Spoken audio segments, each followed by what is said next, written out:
की वो भी उस यूनिट में आएगी। और टमाटर कहाँ होते हैं ज्यादा? मिर्च खंडार में, टमाटर खंडार में, अमरूद खंडार में, अमरूद सवाई माधोपुर में, टोंक में, श्योपुर में, करौली में, भरतपुर में। और मैं आपको भरोसा देना चाहता हूं, हमारे प्रधानमंत्री जी ने जो सपना देखा है कि किसान की आय दोगुनी हो जाए, ये जो आइटम आज हमने यहां पर देखे, इन आइटम को बनाने की बड़ा प्लांट सवाई माधोपुर की धरती पर लगेगा। आप लगाना चाहो तो छोटी कैपेसिटी का, नहीं तो हम बड़ी कैपेसिटी का प्लांट लगाएंगे, जिससे आप अपने अमरूद को लेके ना कहीं बाहर जाओगे, ना बड़ौदा जाओगे, ना दिल्ली जाओगे, सारा आपका अमरूद यहां खपने की जिम्मेदारी भजनलाल सरकार लेती है, आपकी इनकम चौथी करने की जिम्मेदारी लेती है। हमारे यहां मैं जब आया था, यहां बिड़ला जी को पता है कि मैं दूसरी बार यहां से एमएलए बना हूं। यहां से पहले मैं और जगह भी चुनाव लड़ा था, और यहां चुनाव लड़ा 2003 में, फिर कई जगह चुनाव लड़ा, कहीं जीता कहीं हारा, लेकिन मंत्री नहीं बना। 2003 में चुनाव लड़ा तो गणेश जी के आशीर्वाद से और यहां के जनता के समर्थन के कारण वसुंधरा जी की सरकार में मैं मंत्री बना। यह धरती मेरे लिए शुभ है। और अब दोबारा हमारी सरकार बनी, भजनलाल जी मुख्यमंत्री बने, तो मेरा कृषि मंत्री बनने का नंबर आया है। हमको लोग कहते थे क्या करोगे, इसमें तो कुछ है ही नहीं। मैंने खोज की, मैं एक दिन मंत्री बनने के बाद ये जड़ावता जा रहा था, तो एक किसान मिला, साहब ये हमने इसमें डीएपी पटक रखा है, 3 दिन से पड़ा हुआ, ये तो पिघलता ही नहीं है, कैसा डीएपी है? मेरा दिमाग भी खराब हो गया, डीएपी ऐसा भी होता है कि 3 दिन तक पिघले नहीं? मैंने उसको इकट्ठा किया, मैंने 2 महीने तक, जहां से वो डीएपी बन के आया था वहां मैंने मेरे अधिकारियों को भेज दिया। मैं कभी नहीं सोचता था, और मेरा प्रदेश का किसान भी नहीं सोचता होगा कि फर्टिलाइजर में, खाद में भी मिलावट होती है, लेकिन खाद में मिलावट को पकड़ने का काम डॉक्टर किरोड़ीलाल कृषि विभाग के अधिकारियों ने किया। किशनगढ़ में पकड़ा, बीकानेर में पकड़ा, जालौर में पकड़ा, बॉर्डर पर पकड़ा, घटिया बीज पकड़ा, घटिया दवाएं पकड़ी, और हमने 11,826 विक्रेताओं के छापे मारे, सैंपल लिए। देश की आजादी के बाद अब तक इतने छापे किसी ने नहीं मारे। 113 एफआईआर दर्ज करिए, 113 एफआईआर। और यह आवाज हमने इतनी इसलिए नहीं उठाई कि हम किसी व्यापारी को तंग करना चाहते थे, नहीं। सभी व्यापारी खराब नहीं होते, पर मुट्ठी भर व्यापारियों ने, जिन अच्छे व्यापारियों को बदनाम कर रखा था, उन्होंने हमारे इस छापे की कार्रवाई की प्रशंसा की। और मैं आपको बड़े विश्वास के साथ कह सकता हूं, 8 महीने के इस छापेमारी में, इस बरामदगी में, आज एक मुट्ठी नकली डीएपी आपको कहीं भी नहीं मिलेगा। पूरी तरह से हमने बंद कर डाला। तो हमारी जिम्मेदारी है, किसान को उत्तम बीज मिले, उत्तम खाद मिले, उत्तम दवा मिले। किसान का बेटा होने के नाते मेरी जिम्मेदारी है। मैं भी किसान का बेटा हूं, मैंने भी खेती की है, किसान की तंगी जानता हूं, किसान की बदहाली जानता हूं। खाद खरीदने के लिए पैसा नहीं होता, बीज खरीदने के लिए पैसा नहीं होता, बिचौलिए किसान को लूटते हैं, कई बार मौसम मार देता है। इसलिए आपने अब की बार बरसात खूब हुई है ना, फसल भी बढ़ गई, 16% बुआई अब की बार बढ़ गई टोटल। उसके बाद भी थोड़ी बहुत इंतजार किसानों को करना पड़ा होगा, माननीय ओम बिरला जी के सहयोग से, हमारे अधिकारियों की मेहनत से हमने पूरी तरह से बराबर जब आवश्यकता पड़ी किसान को फर्टिलाइजर बांटने का काम किया। किसी भी प्रकार की कमी नहीं आने दी, ना आगे आने देंगे। और सुनो, हमने जो आवाज उठाई नकली खाद, नकली बीज, नकली पेस्टिसाइड के लिए, तो केंद्र के मंत्री माननीय शिवराज चौहान जी, जो अपने बगल में 3 बार मुख्यमंत्री रहे मध्य प्रदेश में, उन्होंने राजस्थान में आके सार्वजनिक घोषणा की थी कि हम ऐसा सख्त कानून लाएंगे कि किसान के साथ ठगी नहीं हो, बीज में, खाद में, पेस्टिसाइड में। और देश के प्रधानमंत्री ने हमसे कागज मंगवाया, हमने कागज भेजे। मैंने बिरला जी को जानकारी दी। मैं धन्यवाद देना चाहूंगा देश के प्रधानमंत्री को, कृषि मंत्री को, बिरला जी को, कि अगर अब की बार आगे कानून ला रही है सरकार केंद्र की, और कैसा कानून ला रही है कि अगर किसान को घटिया बीज दिया, खाद दिया, दवा दी, तो 10 से 20 लाख का दंड धरेंगे और 10 लाख की सजा बोलेंगे अगर किसी ने किसान के साथ गड़बड़ की तो। हमारी सरकार किसान के साथ खड़ी है, कमर से कमर लगा के, कंधा सा कंधा मिला के हम देश के किसानों के साथ खड़े हैं। इसलिए देश के प्रधानमंत्री नरेंद्र मोदी ने हमको एक बहुत बड़ी योजना दी है। मैं 89 में आपके बीच में चुनाव लड़ने आया था, तो उस समय मैंने जगह जगह भाषण दिया था और भाषणों में कहा था कि मैं इस इलाके को हरियाणा बना के छोड़ूंगा, लेकिन उसको हरियाणा बनाने में बड़ा टाइम लगा।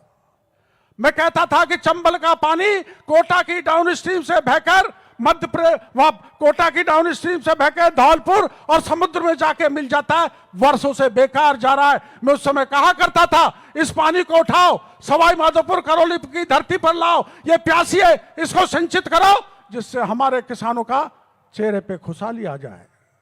लेकिन सरकारों ने ध्यान नहीं दिया।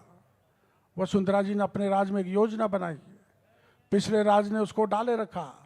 लेकिन अब की बार मैं आपको धन्यवाद देना चाहूंगा, ERCP की योजना बनी है, जिसको PKC भी कहते हैं। उसके सबसे बड़ा बांध डूंगरी में बन रहा है। डूंगरी में हमारे डूंगरी के लोगों को बहकाते हैं कुछ लोग कि 78 गांव जाएंगे, 78 गांव उठ जाएंगे। मैं बहकाने वालों को कहना चाहता हूं, आपके बहकावे में हमारे राजस्थान का किसान आने वाला नहीं है। इसलिए आने वाला नहीं है कि 17 जिलों को पानी जाएगा, 4,28,000 हेक्टेयर जमीन सिंचित होगी, उससे 15% पानी उद्योगों में जाएगा, और सब गांव में जब प्यासा व्यक्ति बैठा है उसको पीने का पानी मिलेगा।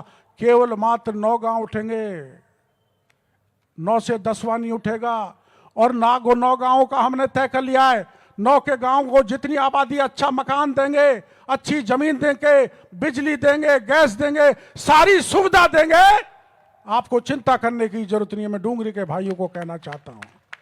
और ये डूंगरी का बांध कोई छोटा मोटा नहीं है मेरे भाइयों। चंबल और चंबल की जो 5 सहायक नदी हैं, काली सिंध, कीनू, कूनी, ऐसी नदियां 4-5, उनका पानी अपने डूंगरी बांध में डलेगा।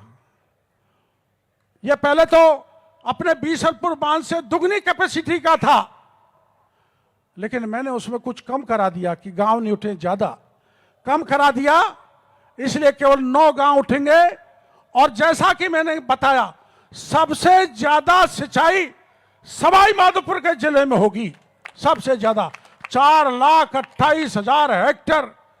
बोलो कितने जिलों में पानी जाएगा। लेकिन फिर भी विपक्षी किसानों को बहकाने में लगे हुए। आपको किसी बहकावे में आने की जरूरत नहीं है। कुछ भाइयों को नुकसान होगा तो उसकी भरपाई ऐसी करेंगे कि वो याद रखेंगे कि ऐसी भरपाई करने वाली कोई सरकार नहीं आई। और इस पे अब की आज की तारीख में 90,000 करोड़ रुपए खर्च होगा जो मोदी जी ने दिया है। और आपको सरसब्ज बताने का काम हमारे प्रधानमंत्री नरेंद्र मोदी करेंगे। मेरे भाइयों, 60 साल में पिछले राज रहा, मैं किसी राज की यहां काट करने के लिए खड़ा नहीं हो, तो किसानों का हमने कार्यक्रम रखा है। लेकिन आपने मैंने तो कभी मेरे जीवन में नहीं सोचा था कि दिल्ली से मुंबई तक एक ऐसी सड़क बनेगी। मैं अगर मेरी गाड़ी लेके सवाई माधोपुर के कुशला से चढ़ जाऊं तो 2.25 घंटे में मैं दिल्ली पहुंच जाता हूं। यह काम आसान नहीं था जिसको नरेंद्र मोदी जी ने करके दिया है। नरेंद्र मोदी जी देश को आगे ले जा रहे हैं। डबल इंजन की सरकार है। भजन लाल जी हमारे प्रदेश के मुखिया हैं। और एक इंजन आने वाला है, पंचायत समिति, जिला परिषद का, नगर परिषद का, नगर पालिका का। उसमें आप ध्यान रखोगे। और जितनी सब्सिडी हम दे रहे हैं वो सब्सिडी की जानकारी आप किसानों को होगा। ये ज्यादा हमारे अधिकारियों ने आपको बता दिया होगा। मैंने जैसा कि अभी बताया, मेरा विभाग है कृषि, दूसरा है गांव का ग्रामीण विकास, जिसका नाम रख दिया जी राम जी। अब जी राम जी के रखने पर भी इनको ऑब्जेक्शन है कि गांधी जी का नाम क्यों हटाया। अरे गांधी जी खुद ही गाते थे, रघुपति राघव राजा राम पतित पावन सीताराम। जो गांधी जी राम का नाम लेते थे, उन्हीं गांधी जी के उसको हमने जी राम जी कर दिया। आपको दिक्कत क्या है? और उसमें भी 100 की जगह 125 दिन का काम देने का काम किया है। और उसमें भी एक काम और किया है, किसान की फसल कटाई का समय जब आता है तो किसान को मजदूर नहीं मिलता, तो 60 दिन की छुट्टी जो मजदूर अपनी छुट्टी लेके खेती पे काम करने जाए वहां जा सकता है, ताकि एग्रीकल्चर सेक्टर पे फर्क नहीं पड़े। मैंने ये बात आपको इसलिए कही है कि मैं अब आपके ये अमरूदों का बचे रहे, संरक्षण रहे, आपके मूल्य बढ़े, आपको मूल्य एडिशन हो, आपको यहां कोल्ड स्टोरेज बने, आपके यहां ग्रेडिंग का काम हो, सॉर्टिंग का हो, पैकेजिंग का हो, इनक्यूबेशन का हो। इसलिए और विभिन्न प्रकार के प्रोडक्ट बनाने के लिए आपको यहां मैंने ये आयोजन करवाया है। और हमने आपके यहां बहुत फार्म पाउंड दिए, पूरे राजस्थान में डिग्गियां खूब दिए, पाइपलाइन जम के दिया है, green house, plastic mulch, plastic low tunnel, सौर ऊर्जा के यंत्र, कृषि यंत्रों के लिए पैसा, मृदा स्वास्थ्य कार्ड का वितरण, बेशुमार मिनी कट जो ढैंचा के और दूसरे गेहूं और सरसों के आपके बीच में बांटे, फसली ऋण दिए हैं। और अब तक हम किसानों को मुख्यमंत्री मंगला पशु बीमा योजना में 12.20 लाख पशु का निःशुल्क पॉलिसी हम दे चुके हैं। हमारा, क्योंकि खेती में जो किसान काम करता है उसके पशु की रक्षा करना भी हमारी जिम्मेदारी है। किसान के घर का आधा आर्थिक बोझ को संभालने वाला उसका भैंस या गाय होती है, इसलिए उसकी पॉलिसी, और किसान के साथ कुछ चोट हो जाए तो उसका पैसा देने का काम हमने किया इंश्योरेंस के जरिए। और अभी तक हम प्रधानमंत्री फसल बीमा योजना में 6,415 करोड़ रुपए बांट चुके हैं। 6,515 करोड़। मैं आपको कहना चाहता हूं, हमारे इलाके में फसल बीमा कम कराते हैं लोग बाग। शेखावाटी, मेवाड़, मारवाड़ के किसान आगे है, कोई जोखिम हो जाए, इसलिए मैं किसानों को कहना चाहूंगा कि आप प्रधानमंत्री फसल बीमा योजना को अपनी चॉइस बनाएं। और पीडीएमसी जो हमारी पर ड्रॉप मोर क्रॉप जो प्रधानमंत्री जी का एक सपना है, उसको भी आप ज्यादा से ज्यादा अपनाएं। हमारे प्रदेश में हम पर ड्रॉप मोर क्रॉप के जरिए 25% प्रदेश के इलाके को हम सिंचित कर रहे हैं। हमारा जो सूखा रेगिस्तान था उसको भरने का, उसको सिंचित करने का, हरा भरा करने का, किसान के चेहरे पर खुशहाली लाने का काम हमने किया है। मैं इस मौके पर आप इतनी बड़ी तादाद में पधारे, मेरे को आशा नहीं थी कि हमारा ग्राउंड भर जाएगा, लेकिन आपने हमारा एक ग्राउंड घर, मेरी साख रख ली, साख, इज्जत। और ये मेरी साख रख ली तो स्पीकर साहब दिल्ली में जाके मोदी जी को बताएंगे कि कृषि जी मंत्री जी ने खूब भीड़ इकट्ठी की है, और भीड़ जब ही आती है जब किसान मेरे से प्यार करता है और मैं आपसे प्यार करता हूं। और आप जानते ही हो कि अपन में एक दूसरे अपन भरपूर प्यार करते हैं। आपकी कृपा मेहरबानी, जब भी बुरे दिनों में आया बिरला जी, जब भी सवाई माधोपुर से लड़ा हूं, तभी मैं मंत्री बनाऊं नहीं, और जगह कई जगह चुनाव लड़ लिए, मंत्री बनने का नंबर आया ही नहीं। और सवाई माधोपुर ये कह रहे, सवाई माधोपुर ये कहते थे यहीं से लड़ते रहते तो कुछ और भी बन जाते, पर मैं बहुत कुछ बन गया। पार्टी ने जो दिया है वो बहुत कुछ है। मैं किसानों को धन्यवाद देना चाहूंगा कि आप अल्प सूचना पर इतनी बड़ी तादाद में पधारे, और आपको मैं निमंत्रण देना चाहूंगा कि कभी भी किसी भी प्रकार, सुनो, मैं 4 महीने से आपके बीच में नहीं आ रहा, उसके लिए माफी चाह रहा हूं। नहीं आ रहा ना, इसलिए नहीं आ रहा कि 3 महीने तो लगातार बरसात पड़ी, संभालते फिरा। कलेक्टर साहब, एसपी साहब आपके जड़ावता में गए, मैंने और एसपी साहब ने 6 घंटे तक जड़ावता में LNT पॉकलैंड चलाई, जब जाके बाकी के घर बचे। उसके बाद पूरे राजस्थान में घूमा, क्योंकि मेरी जिम्मेदारी थी कहीं बाढ़ आ जाए, कहीं नुकसान नहीं हो जाए, भागो। तो मैं 3-4 महीने तक तो वहां भागता रहा। फिर जब ज्यादा खाद की जरूरत बढ़ गई, क्योंकि बरसात ज्यादा हो गई, तो दिल्ली जाना, जयपुर, मुख्यमंत्री जी से मिलना, अधिकारियों से बात करना, मीटिंग करना, ताकि खाद के लिए किसानों को परेशानी नहीं हो। तो इसलिए 2 महीने तक मैं दिल्ली जयपुर के चक्कर निकालते रहा। अब मैं आ गया। मेरी शुरुआत रोज टाइम समय समय पर किसानों के बीच में जाने की, वो सवाई माधोपुर स्थापना के साथ ही मेरी शुरुआत हो गई है। और अभी 4-5 दिन में आपके यहाँ काम आने वाले 600 करोड़ के काम होंगे। 600 करोड़। ये जो नुकसान हुआ है ना सूरवाल का, बंदे का, करीबन 17-18 गांव में, इस पानी को बनास नदी में डालने के लिए 110 करोड़ रुपए की सैंक्शन जारी हो गई। वो बन जाएगा चैनल तो नुकसान नहीं होगा। तो मैं, बरसात ज़्यादा हो गई, मैं बरसात का मंत्री भी हूँ, और खाद की किल्लत नहीं हो, खाद का मंत्री भी हूँ। इसलिए 4-5 महीने गायब रहा। अब मैं आपके बीच में रहूँगा, क्योंकि आपने मेरे को ऐसे समय पर साथ दिया जब परिस्थिति विकट से विकट थी, मुश्किल से मुश्किल थी। और बिरला जी, ये वही धरती है जिन्होंने 1989 में मेरे को देश में बीजेपी में सर्वाधिक वोटों से जिता के भेजने वाली धरती हटीले हमीर की है। इसलिए इनका एहसान मैं कभी भी नहीं भूलूंगा। आपकी अनवरत रात दिन सेवा करता रहूंगा। और चूंकि आपको भी ये स्टाल देखने हैं, और रात को जरूर आना, रात को बहुत अच्छे गीत गाएंगे, मैं भी डांस करूंगा। अभी तो मैं डांस इसलिए नहीं कर सकता कि स्पीकर साहब बैठे हैं, और वो डांस करने वाले, कराने वाले उधर दूर बैठे हैं।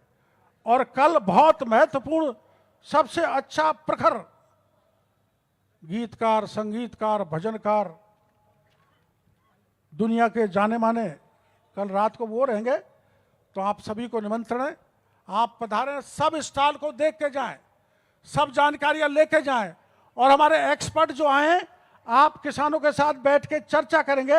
मैं किसानों से निवेदन करूंगा कि आप उस चर्चा में जरूर भाग लें, जिससे अपन भी अच्छी से अच्छी खेती करके दोगुनी नहीं अपनी चौगुनी आय कर सके। इन्हीं शब्दों के साथ मैं सभी भाइयों का बहुत बहुत आभार प्रदर्शन करना चाहता हूं, धन्यवाद देना चाहता हूं। राम राम साहब।